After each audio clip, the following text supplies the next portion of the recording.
Welcome to Not Milk Never Milk. Subscribe if you're lactose intolerant. You start by connecting quickly.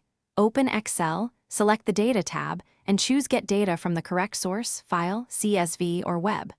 Once you pick the file, Excel shows a preview. Make sure the sample rows look right and the delimiter is detected.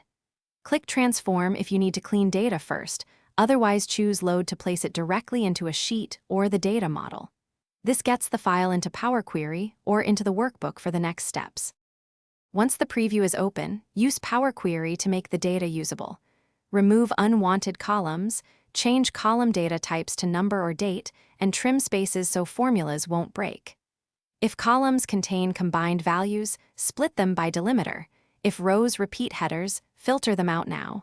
You can append multiple files or merge tables by key. Make sure steps are applied in logical order, so type and split transformation. To finish, choose Close and Load and pick either a worksheet table or the data model depending on size and relationships.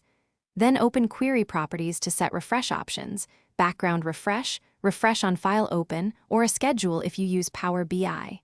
Save the workbook and test refresh once.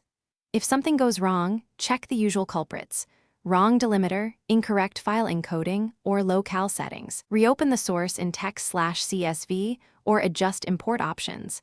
Then reapply transforms and reload.